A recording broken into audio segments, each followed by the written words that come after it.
सनातन संस्कृति में प्रायः सभी लोग पितरों के निमित्त विधि पूर्वक श्राद्ध करके पिंडदान कर ब्राह्मण भोजन करवाते हैं।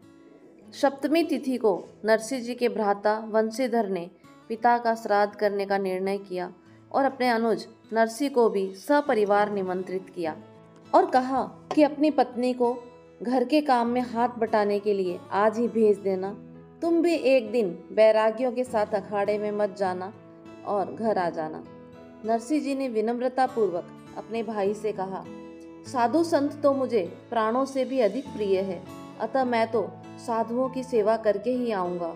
मेरी स्त्री भी भगवान का नैवेद्य तैयार करने के पश्चात कल ही आ पाएगी। भाई वंशीधर की इस बात को सुनकर बहुत बुरा लगा और उन्होंने गुस्से में कहा, भीख मांग मांग कर साधु सेवा का दंभ रखने वाले का इतना मिजाज, यदि तू इतनी ही लापरवाही रखता है तो फिर पिताजी का श्राद्ध स्वयं ही क्यों नहीं कर लेता। वंशीधर की बात सुनकर नरसिंह जी ने कहा, आपकी इच्छा है कि मैं पिताजी का श्राद्ध अलग से करूं तो मैं अपनी शक्ति के अनुसार 2-4 ब्राह्मणों को भोजन करवा दूंगा। पूरी नाती को भोजन कराने की क्या आवश्यकता। इतना सुनते ही वंशीधर तमतमाकर घर चले गए। भक्तराज नरसिंह ने श्राद्ध करने का निर्णय तो कर लिया था, परंतु घर में 1 किलो अनाज भी नहीं था। लेकिन नरसिंह जी निश्चिंत होकर प्रभु भजन में लगे रहे। पत्नी माणिकबाई ने चिंतित होकर नरसिंह जी को कहा, स्वामी, कल आपने पिताजी के श्राद्ध करने का निर्णय तो कर लिया है, पर घर में 1 सेर भी अन्न नहीं है। पहले हमें उसका प्रबंध करना चाहिए। नरसिंह जी ने उत्तर दिया, प्रभु के भजन के पश्चात ही बाजार से सामग्री उधार लाने की चेष्टा करूंगा। यदि उधार नहीं मिला तो मेरे प्रभु जाने और पितर जाने। पर माणिकबाई पर उनकी बातों का कोई विशेष असर नहीं हुआ। उन्होंने कहा, हम ब्राह्मणों को भोजन कहाँ से करवाएंगे, हमारे घर में तो अन्न का दाना भी नहीं है। इस बात पर नरसिंह जी ने माणिकबाई से कहा, तुम मेरे नाथ प्रभु पर दोषारोपण क्यों करती हो। आज तक हमारा कौन सा कार्य रुका है। मेरा दुर्भाग्य है कि मेरी अर्धांगिनी होकर तुम्हारे अंदर श्रद्धा का अभाव है। जो सच्चा सोना होता है उसे ही घर्षण, छेदन, तापन तथा ताड़न आदि दुखों को सहते हुए कसौटी पर चढ़ना पड़ता है। स्वर्णकार को भी यही उचित है कि वह लोहादी धातुओं की परीक्षा न कर खरे सोने की ही परीक्षा करे। वास्तव में आज हम कसौटी पर है और मेरी कसौटी ही मनुष्यत्व की सच्ची परीक्षा है।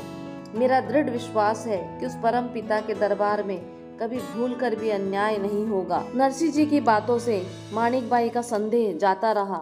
उन्होंने कहा, मेरे पास एक सोने का कर्ण भूषण है, इसे बेचकर आवश्यक सामग्री ले आइए। नरसिंह जी ने कर्ण फूल देकर जरूरी चीज खरीद कर आवश्यक सामग्री लेकर घर आ गए। केवल घी खरीदना बाकी रहा। सामग्री देखकर माणिकबाई ने कहा, स्वामी, इतने सामान में केवल 6-7 मनुष्यों को भोजन करवा पाएंगे, इसीलिए आज 3-4 ब्राह्मणों को निमंत्रण दे दीजिए। नरसिंह जी जब ब्राह्मणों को आमंत्रण देने नागर चौक पर गए तब वहां बैठे अन्य लोगों ने उन्हें अपमानित करने के लिए कहा, 3-4 लोगों को ही क्यों, हम भी आपके घर भोजन ग्रहण करने आएंगे। सच ही कहा गया है, किसी की कीर्ति को कलंकित करने के लिए दुर्जन अत्यंत नम्र बन जाते हैं। वे देखना चाहते थे कि नरसिंह जी इतने आदमियों के भोजन का प्रबंध कहाँ से करेंगे, परंतु नरसिंह जी का मन अत्यंत निर्मल था। उन्होंने सोचा, यदि जाति के सभी प्रतिष्ठित व्यक्ति भगवत प्रसाद की इच्छा रखते हैं तो परमात्मा की जैसी इच्छा। उन्होंने पुरोहित जी को बुलाकर कहा, आज आप 700 घर के सभी जाति भाइयों को निमंत्रण दे दीजिए। इस निमंत्रण की चर्चा सारी नागर जाति में आग की भांति फैल गई। लोग बातें बना रहे थे, आज लोगों ने भगत को फंसा ही लिया, कभी उसका घर भी देखने का मौका नहीं मिला था। कोई कह रहा था, अरे यह सूखा निमंत्रण भरी है, गोपी चंदन और करताल के अलावा उसके घर रखा ही क्या है। वह वैरागी भला सारी जाति को कहाँ से भोजन कराएगा। दूसरे दिन प्रातःकाल भजन कीर्तन के पश्चात माणिकबाई ने नरसिंह जी को घी लेने बाजार भेज दिया। वे थोड़ी देर बाजार में घूमते रहे क्योंकि उन्हें 10 मन घी की आवश्यकता थी और कोई उन्हें उधार देने के लिए तैयार नहीं था।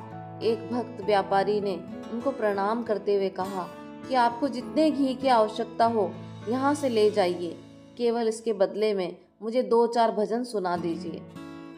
नरसिंह जी ने सोचा, भगवान का नाम लेने का अवसर प्राप्त हुआ है, ऐसा अवसर भाग्यशाली लोगों को ही मिलता है। उन्होंने अपनी करताल बजाकर भजन गाने प्रारंभ किए। उनके भजन सुनकर कुछ ही क्षणों में वहाँ सैकड़ों लोग एकत्रित हो गए। नरसिंह जी भक्ति में ऐसे लीन हुए कि पिता का श्राद्ध भी उन्हें याद नहीं रहा। परंतु भगवान के ऊपर अपने भक्त की इज्जत को बचाने की जिम्मेदारी थी। प्रभु ने सोचा, यदि मैं जाकर उसका सारा कार्य स्वयं नहीं करूँगा तो आज मेरे भक्त की मर्यादा नष्ट हो जाएगी। उन्होंने तुरंत अक्रूर जी को आदेश दिया कि ब्राह्मण भोजन के लिए सारी आवश्यक सामग्री मेहता जी के घर पहुंचा दीजिए। उधर माणिकबाई को चिंता हो रही थी कि अभी तक स्वामी सामान लेकर नहीं आए, ब्राह्मण भोज कैसे समय पर हो पाएगा। माणिकबाई चिंता में बेचैन थी। इतने में ही अक्रूर जी बैलगाड़ी में सारा सामान लाकर रखवा दिया। थोड़ी ही देर में स्वयं भगवान श्री नरसिंह राम का रूप धारण कर घी लेकर पहुंच गए। इस गुप्त रहस्य को कोई जान न सका। माणिकबाई ने भगवान का रूप धारण किए नरसिंह जी को कहा, नाथ, मैं रसोई पानी का सारा प्रबंध करती हूँ, आप शीघ्र पुरोहित जी को बुला लाइए। मध्याह्न का समय हो गया है, अब श्राद्ध का कार्य करना चाहिए। भगवान ने स्वयं जाकर ब्राह्मण को भोजन के लिए बुलाया। भगवान की आज्ञा अनुसार घर पर श्राद्ध की सामग्री ही तैयार हो गई। भगवान ने स्वयं नरसिंह के पिता का श्राद्ध कार्य संपन्न किया तथा ब्राह्मण को 50 स्वर्ण मुद्राएं दक्षिणा में दी।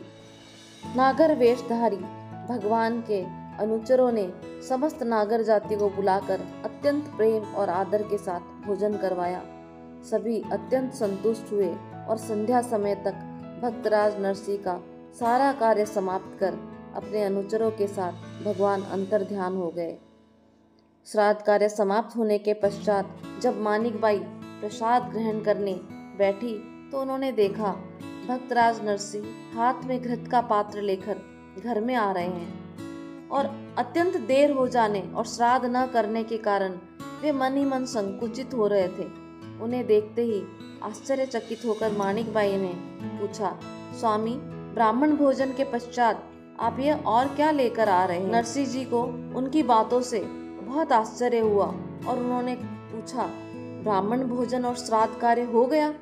मैं तो प्रातःकाल ही घृत लेने के लिए गया था, सो अभी लौटा हूँ। रास्ते में कुछ भक्त मिल गए, उन्हीं के साथ थोड़ा भजन कीर्तन करने लगा और इसलिए देर हो गई। तो फिर विधिवत श्राद्ध करके हजारों मनुष्यों को भोजन किसने करवाया? मैंने तो स्पष्ट देखा कि आप ही सब कुछ कर रहे हैं, आप उससे मजाक क्यों कर रहे हैं? ऐसा माणिकबाई ने नरसिंह जी को प्रश्न किया। नरसिंह जी ने उत्तर दिया, प्रिय, मैं मजाक नहीं कर रहा हूँ, मैं तो अभी आ रहा हूँ। अवश्य यह सब मेरे प्रियतम श्री कृष्ण का कार्य है। मेरा स्वरूप बनाकर स्वयं मनमोहन ने मेरे धर्म की रक्षा की है। भगवान की कितनी बड़ी दया है। इतना कहते कहते दोनों पति पत्नी के नेत्रों से आंसू बरसने लगे। वे अत्यंत प्रेम मग्न होकर भगवत भजन कर भगवान को धन्यवाद देने लगे। जय श्री कृष्ण।